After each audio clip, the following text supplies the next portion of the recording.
In August of 1997, at Macworld in Boston, Steve Jobs stood on stage and announced that Microsoft was investing $150 million in Apple. Bill Gates appeared on an enormous screen behind him. And I happen to have a special guest with me today via satellite downlink. And if we could get him up on the stage right now.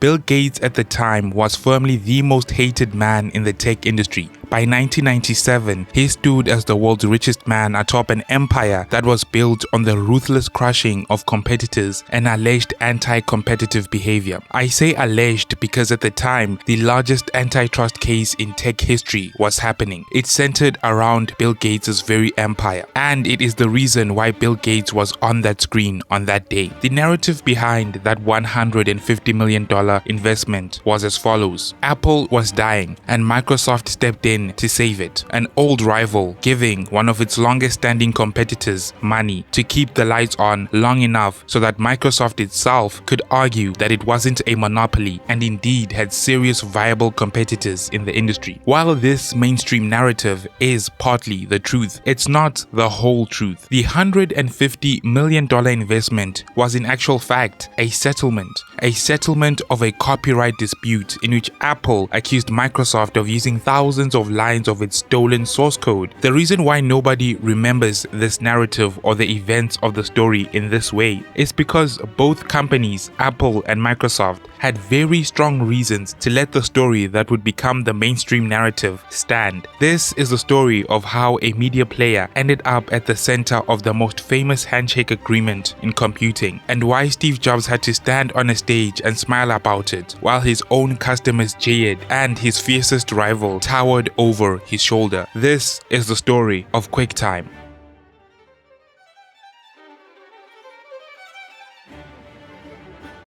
The story starts with Apple being years ahead of Microsoft in the innovation of a fascinating technology. Apple released QuickTime for the Macintosh in December of 1991, and it did something that today we take for granted, but back then was akin to magic, which was the ability to play smooth video on a personal computer. When QuickTime first came out, continuous motion on PCs with no stuttering was somewhat inconceivable. For example, Windows produced something like a fast-moving flipbook that appeared to get slower with time. The technology in Windows had been designed to process the animations and actions of a graphical user interface. It was never really intended to play video, which is why it struggled so horribly. And then Apple came along and released QuickTime, a software that played video flawlessly with no stutters nor staggers, just continuous flowing video. It was, for its time, genuinely magical. Apple achieved this by bypassing the graphics layer of the personal computer and writing much more directly to the video hardware of the machine. Microsoft and Intel were reportedly shocked when they saw it, because Apple had shipped something more advanced than anything either of the two were working on. What was even more frightening for Microsoft was the fact that Apple wanted QuickTime to become the standard for video everywhere, including Windows. So in 1992, Apple contracted a small software company to port QuickTime to the Windows platform. The company was called San Francisco Canyon. It had about 10 employees. It will become very important later on in the story, so hold on to that name.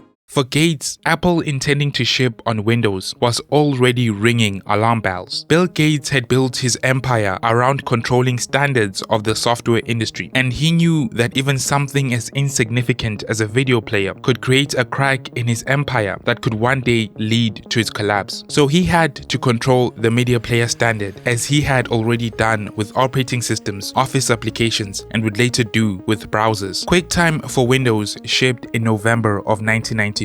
That same month, Microsoft introduced its competing product, Video for Windows, priced at around $200, and it was, by every account, substantially worse than QuickTime. Microsoft's big response to Apple had flopped. Then in June of 1993, realizing how behind its technology was, Microsoft approached Apple and requested a free license for QuickTime for Windows. Apple said no. 1 month later, Intel contracted San Francisco Canyon, the same company company Apple had hired to port QuickTime to Windows. Intel hired that small company to build software that would accelerate video for Windows in a joint venture with Microsoft. By the end of 1993, Intel and Microsoft had combined the work of that joint venture into a technology that went into video for Windows version 1.1D, released in late 1994. And it solved exactly the problem that QuickTime had solved: testing, letting video bypass the graphics layer and communicating more directly with the hardware of the PC. This meant video was a lot more continuous and a lot less choppy. Video for Windows suddenly got good. Apple noticed almost immediately and started to investigate the matter, eventually concluding that what had transformed Microsoft's product was several thousands of lines of Apple's own QuickTime source code taken by the contractor Apple had hired to write it, handed to Intel, and then passed on to Microsoft. In December of 1994, Apple sued San Francisco Canyon. 2 months later, it expanded the lawsuit to include Intel and Microsoft, alleging both had knowingly used the contractor to obtain Apple's code. On the 3rd of March 1995, a federal judge issued a temporary restraining order prohibiting Microsoft from distributing the current version of video for Windows. Microsoft complied. It released version 1.1e with the material removed, and said so in its release notes, noting that this version did not include the low-level driver code licensed from Intel. But what was key about those release notes was they were not an admission of guilt. They were just a compliance with a court judgment. The case itself never reached a verdict about whether code was stolen from Apple, but it was still very significant, and Apple knew this and wanted to escalate the matter beyond just the removal of those video drivers. Apple was threatening a lawsuit worth billions, and Microsoft was really exposed. The courts had already acted on this once before, so it was not unthinkable that they would side with Apple again. So Microsoft reached for the weapon it actually had. It threatened to cancel Microsoft Office for the Macintosh.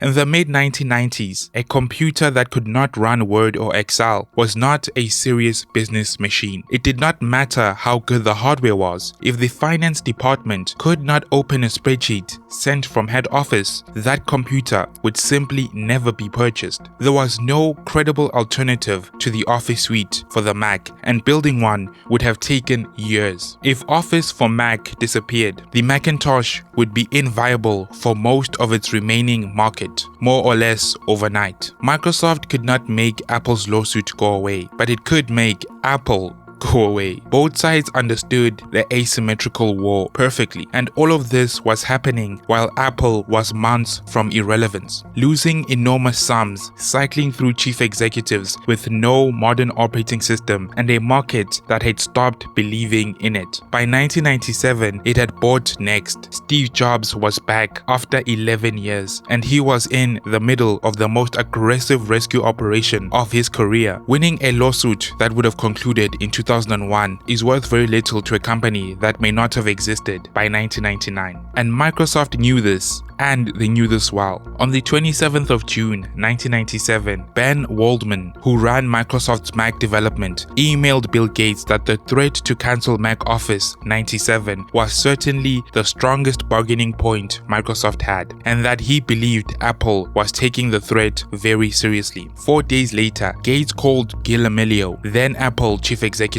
Amelio wrote back acknowledging that Apple's failure to make Microsoft Internet Explorer the preferred browser on the Mac was a source of, in his own words, great irritation, hoping that this statement would satisfy Bill Gates enough to keep Office on the Mac, and reminding Bill Gates that beyond just the lawsuit, Apple had other leverage it could use against Microsoft. Eventually, a deal between Apple and Microsoft would be announced in 1997. In the agreed deal, Microsoft would purchase $150 million of non-voting Apple stock. Internet Explorer would become the default browser on the Macintosh. Microsoft would commit to 5 more years of Office on the Mac, and most importantly, Apple's litigation against Microsoft would end. And that's where we arrive at this moment, with Jobs standing on that stage, trying to sell a Microsoft-Apple partnership to an intensely hostile room, with the room booing, jeering, and laughing hysterically. A year later, in a federal courtroom in Washington, a Department of Justice lawyer worked through the details of that investment and established that the $150 million had indeed not been an investment, but had been a covert settlement between the two parties. It was essentially the price of resolving the QuickTime copyright dispute. But that was not what was told to the mainstream tech press at the time. The money would be remembered for nearly the next 30 years as Microsoft rescuing Apple, when in actuality, it was Microsoft paying to make a copyright case disappear. And you can see exactly why neither company wanted the real story to run. Microsoft in 1997 was under enormous political scrutiny, about to face the government in court. The last thing it needed was a headline about paying $150 million over allegations of stolen source code. Framing it as an investment in a struggling competitor was infinitely better, and it made Microsoft look less like a monopolist at exactly the moment it was being accused of being one. Apple, on the other hand, needed the market to believe it had a future. Announcing it had extracted a settlement would have been satisfying and useless at the exact same time. Announcing, however, that Microsoft was investing in Apple and committing to Office for Mac for 5 more years told every corporate buyer and every developer that the Macintosh was not about to disappear, and helped calm the nerves of Apple investors. Jobs needed the confidence far more than he needed the credit. So both parties told the same convenient story. The framing was self-serving on both sides, which is exactly why the narrative survived. Microsoft would later divest its Apple shares following a 3-year lockup period, steadily liquidating its entire stake between 2001 and 2003, walking away with around $550 million, coming out with a handsome profit of about $400 million. However, if Microsoft had never sold those shares, at Apple's current share price at the time of recording, that single position would be worth over $315 billion. And that staggering figure does not even account for the billions more they would have earned from over a decade of accumulated cash dividends. So I guess in the end, some form of justice was served in the financial sense. Microsoft paid Apple $150 million to settle a legal dispute that could have cost it billions, and walked away from its Apple investment with only $500 million, when it could have had over $300 billion. But I doubt Microsoft is too bothered about this, because it itself is currently worth more than $3 trillion. Thank you for watching.